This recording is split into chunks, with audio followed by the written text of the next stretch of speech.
nous avons organisé 2 camps de vacances à ce jour. Ce sont les camps où nous réunissons les filles de toutes nos régions, d'abord pour partager ce qu'elles ont appris pendant le club, pour partager aussi les résultats du club, comment est-ce que les unes et les autres ont utilisé les acquis du club pour pouvoir réorganiser leur façon de réfléchir pour leur vie.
J'ai choisi la filière ESF parce que d'abord, quand j'ai fini l'école primaire et je voulais envoyer mes dossiers en 6e, ma mère m'a appelée dans la chambre, elle m'a raconté comment ça se passe là-bas et elle m'a dit les bienfaits de l'ESF. Maintenant, j'ai dit que avec l'ESF, on peut tout faire. Elle me dit oui, on peut tout faire en ESF.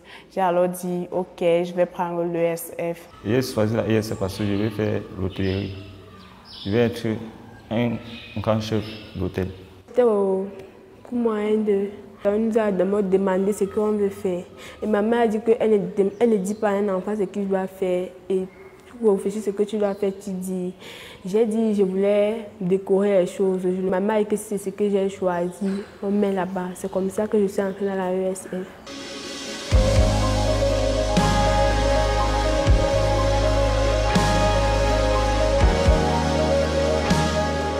Les objectifs du projet alphabétisation nutritionnelle, promotion de l'égalité des sexes et autonomisation des filles et des femmes au Cameroun, les objectifs, c'est de les préparer à se prendre en main, à penser leur vie, à être des acteurs de leur propre vie. Les 3 volets du projet qui sont la nutrition, l'entrepreneuriat et l'encadrement des filles.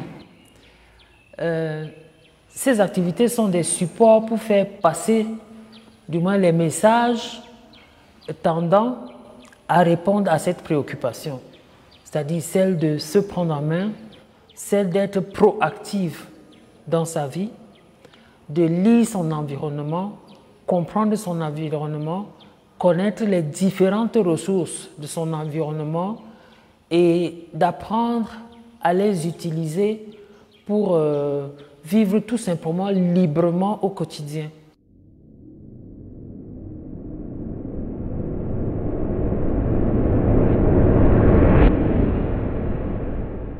Le nombre que vous êtes par région, ce n'est pas pareil. Donc, certains vont se retrouver avec les gens de leur région. Mais elles ont fait des villages. Non, ici. Voici, vous êtes du même village. 4e village. Chaque village fait son règlement intérieur. Chaque village choisit un responsable.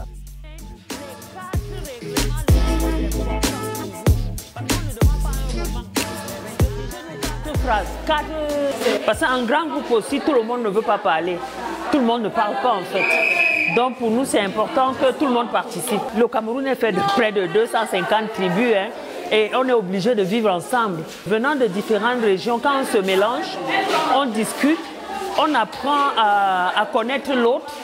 C'est aussi l'apprentissage de la tolérance.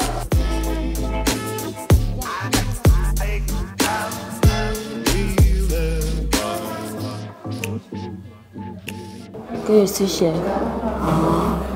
Non, moi, je suis pour que tu sais. Bon, après, alors le règlement intérieur. Moi, ça me rassure parce que je sais que je serai capable de rendre nos cours meilleurs. Quand nous organisons des prix, la majorité de mes camarades me choisissent toujours chef, donc j'ai l'habitude de le faire. Dans l'exercice que nous avons par exemple fait, à l'observation, nous constatons celles qui comprennent ce que nous appelons le travail en équipe. Nous voyons aussi celles qui, ayant été désignées par les camarades comme leader du village, n'arrivent pas à conduire l'activité de son groupe. Nous avons toujours des outils d'évaluation du projet et de chaque volet du projet d'ailleurs, qui nous permettent de savoir si nous prenons notre fille du point A au point B.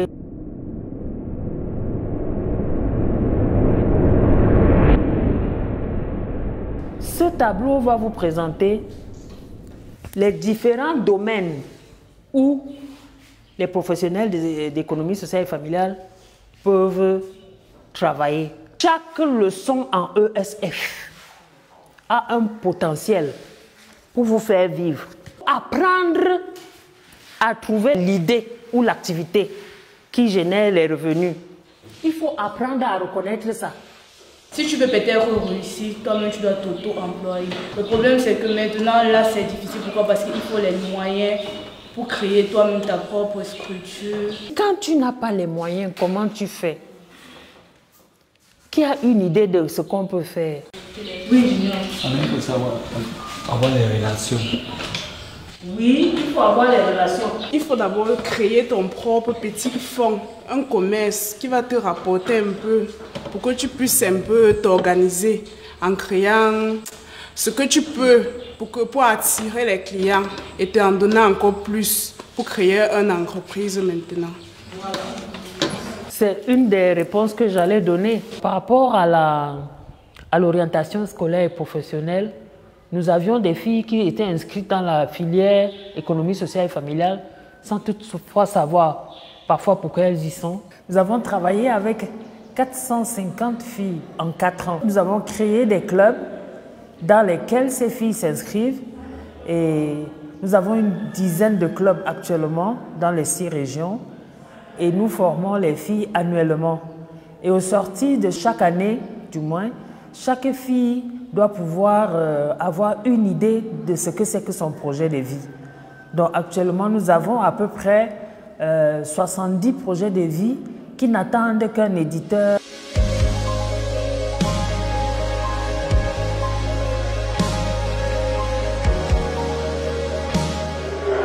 J'aimerais d'abord parler sur le droit et le devoir de la jeune fille. On a eu à nous former sur cela. Lors de réunions de famille, souvent je ne parlais pas, mais maintenant, quand il s'agit du droit de la jeune fille, je prends déjà la parole pour intervenir. Comme ma famille, on est à l'extrême nord. On n'est pas des nordistes, mais comme ils se comportent souvent comme des nordistes. Les musulmans, je peux dire, ils aiment souvent le mariage précoce, je peux dire forcé. Il y a de mes cousines qui ont été victimes. Et je prenais la parole pour défendre cela. Je disais que ce n'est pas juste, quand nous enseignons ça à l'école, qu'une fille a droit à faire l'école. Et après l'école, elle a droit à choisir son mari qu'elle veut. Ma grand-mère disait à mon père que, voici ce que je te disais, de ne pas envoyer ta fille à l'école, regarde ce qu'elle fait. Elle prend déjà la parole en public devant nous, ses grands-mères et le grand chef de famille peut dire. Elle s'élève comme une grande fille en train de bavarder sur nous comme si on était des petites filles. C'est pas juste. Le premier changement que nous observons, c'est d'abord la confiance en soi. Après, c'est l'expression. Oui, parce qu'au début, elles sont timides. Mais au fur et à mesure que nous les prenons, ça vient, elles apprennent à s'exprimer, elles sont un peu plus vaillantes, que ce soit en classe, que ce soit en famille, selon le témoignage même de certains parents. Depuis que j'ai commencé à faire le club assez facile, je m'organise mieux dans tout ce que je fais, comme dans les travaux à l'école. Il y a aussi le niveau d'études qui change à l'école parce que Quand vous regardez dans notre club à CEFCASU qui se trouve au CEPAD, les meilleurs sortent toujours de notre club. Les premières de tout l'établissement, oui, sont des filles de la 2e année, avec les 16 de moyenne. On nous a appris comment gérer son argent de poche. Si papa te donne ton argent, tu peux garder et enlever un peu pour acheter ce que tu as besoin. ACEFCA m'a appris à parler en public parce que moi je ne parlais pas. Il restait tout comme si j'étais mou. Comme si je ne connaissais pas parler. Mais maintenant je peux quand même parler. Avant aussi, les filles qui faisaient la ESF ont retrouvé aussi un taux élevé des grossesses précoces. Avec le programme d'ACEFCA, nous avons appris aux filles comment calculer leur cycle menstruel et comment se comporter quand on a même les menstrues. Parce qu'on voyait de temps en temps les filles qui ne faisaient qu'attacher les pulls ovaires autour de leurs reins. La première fois que j'ai vu mes règles, je suis allée, je ne savais pas ce qu'on appelait les règles. Je pensais que ce sont les bambis qui sont venus sur moi la nuit. Quand on a commencé avec le club, on nous a maintenant expliqué le cycle mensuel. Là maintenant, je sais compter mon cycle mensuel et je peux montrer à une personne.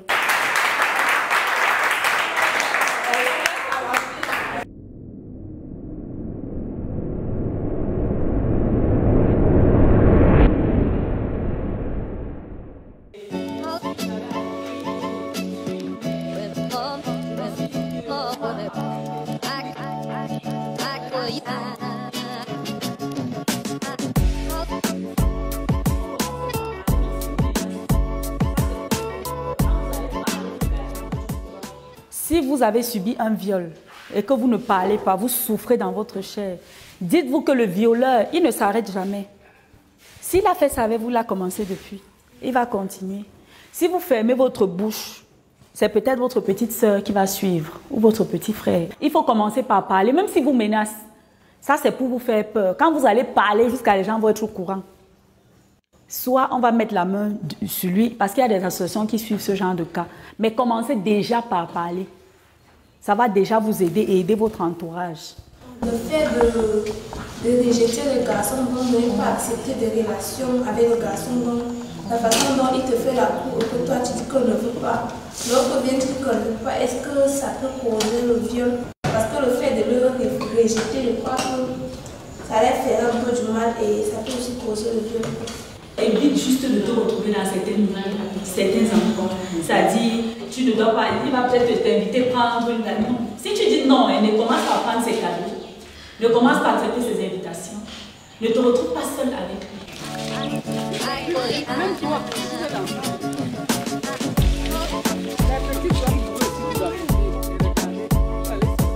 Et ces causeries vont m'aider à prévenir certaines violences. Donc maintenant, je peux répondre à un garçon de manière qu'il ne se fâche pas pour se venger.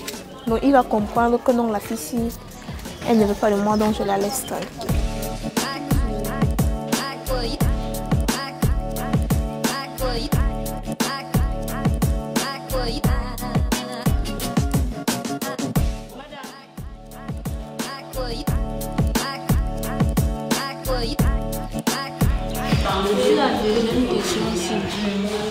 Quand on connaissait une victime de viol, on vous bon oui ou non.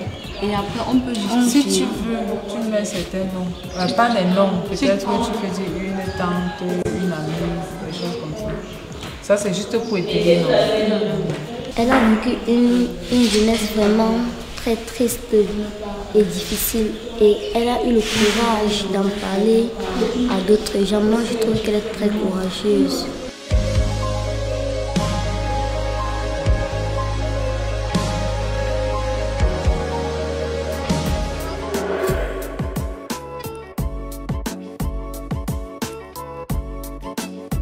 Some of them are dropouts, and then we encourage them to know that coming to a technical education is going to help them to be self-employed. Voici la boucle que nous allons faire ensemble. Et pour ça, nous avons le fil à coudre, nous avons les perles. Bon, il n'y a pas que ça, il y a différentes sortes de pelles. Hein. Vous faites ça suivant le modèle que vous souhaitez. Quand on fait économie sociale et familiale, on fait tellement d'activités artisanales et utilitaires. Et ensuite, maintenant, si on veut exploiter en termes d'activités génératrices de revenus, on fait juste un plan d'affaires et on cherche les fonds pour vendre.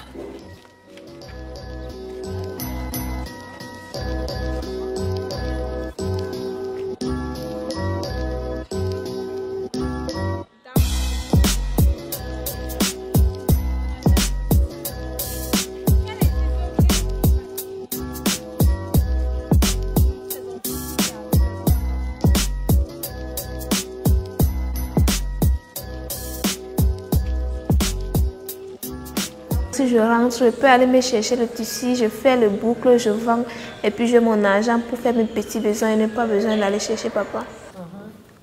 Donc on prend nos cristaux de menthe qu'on va mettre dans la marmite.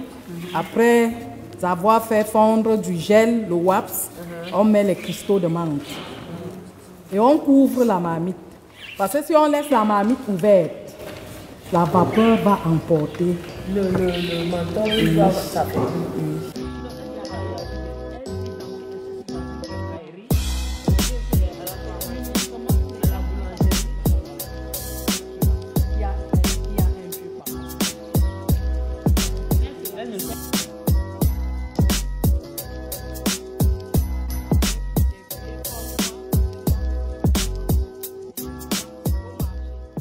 Maman a souvent d'autres problèmes, comme peut-être les problèmes qu'il peut lui faire, il peut lui mettre le menton pour lui soigner. Les boucles, je vais partir le faire ça comme souvenir pour ne pas dire qu'elle n'a pas perdu son temps pour m'envoyer ici. Ça va beaucoup m'aider parce que pendant les vacances, je peux fabriquer des boucles pour aller vendre pour que quand l'école recommence, je peux m'acheter les fournitures scolaires et mes parents vont s'occuper de la scolarité. Je dis vraiment merci à nos mamans qui nous a donné toute cette savoir-faire. Vraiment, ils nous ont beaucoup aimés et je ne vois pas d'autres mamans capables de le faire. Vraiment, ils nous ont tout donné.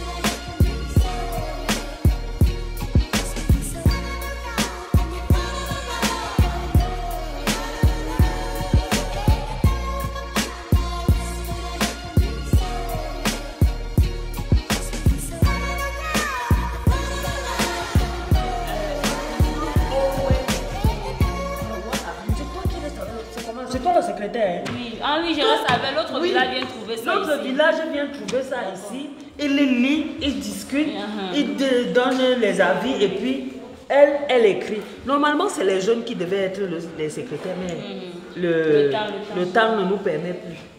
D'accord? C'est un atelier où nous avons choisi des phrases qui, dans le cadre du développement personnel en fait, qui permettent à chaque jeune, à partir d'une phrase d'une personnalité mondiale, de s'inspirer de ce qui est dit dans la phrase et comment elle peut utiliser la phrase pour construire sa vie tout simplement.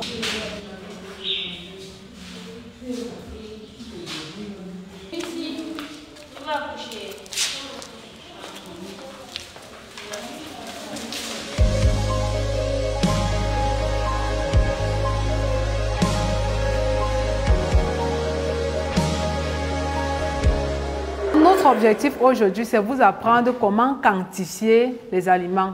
On sait déjà qu'il faut manger des aliments de qualité, mais il faudra aussi connaître la quantité d'aliments qu'on doit consommer chaque jour.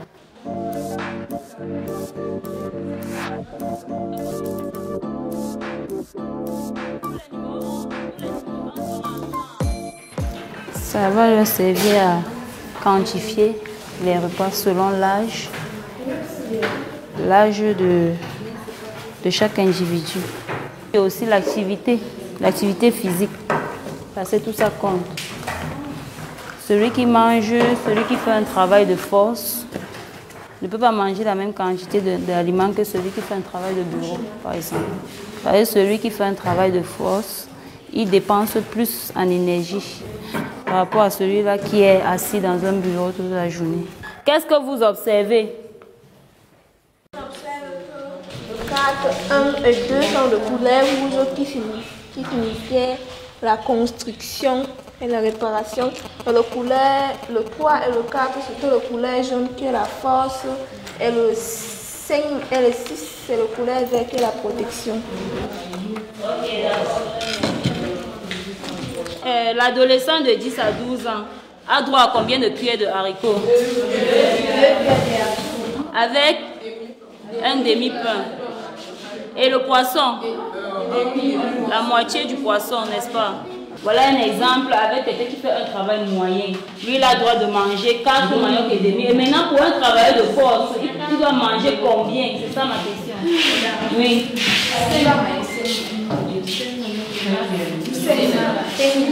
Il peut manger le double de ce que celui qui fait le travail moyen mange.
Quand j'ai visité le palais des congrès, c'était vraiment incroyable.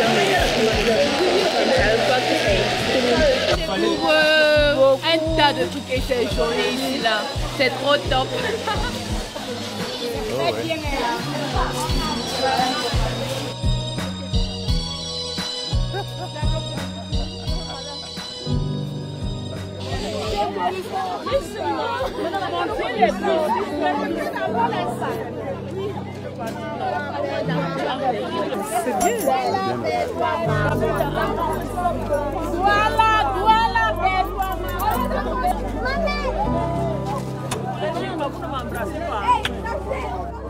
Come here as an individual. Can you? Travailler bien en classe, moi c'est ce qui est très important. Merci beaucoup. Thank you very much. Thank you very much for reception. Okay, madam.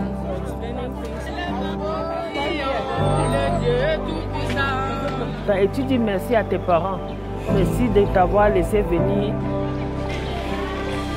Je ne voulais pas quitter mes amis.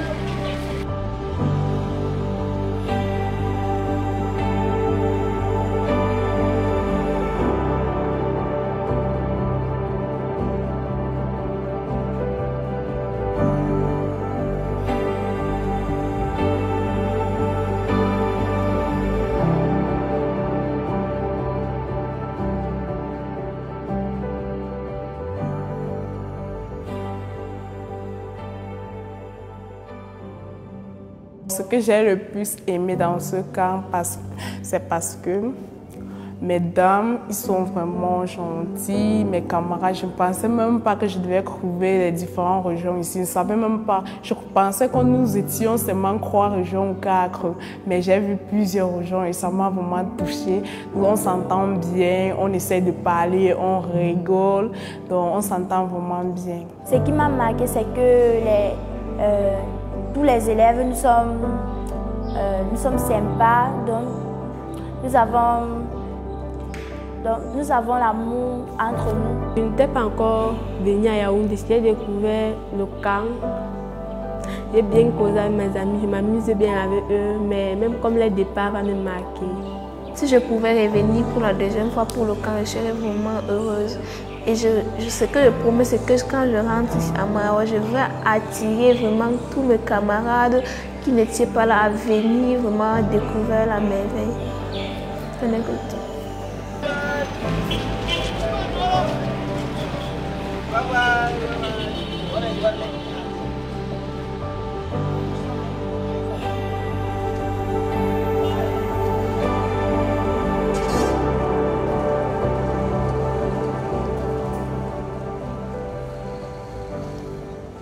Le partenaire financier qui nous a permis de mettre en œuvre notre projet s'appelle Martalito. C'est une ONG finlandaise avec qui nous partageons la même vision et la volonté de changer la vie des femmes et des filles dans le monde. Heureusement que nous sommes tombés sur ce partenaire parce qu'elle nous a vraiment donné l'occasion de réaliser l'objectif sur l'autonomisation des femmes et l'égalité des chances pour les jeunes filles. En tant qu'encadreur, je suis fière parce que déjà, toutes mes filles qui ont composé le CAP, elles ont eu leur examen. Et c'est ici qu'on les a annoncé leur réussite.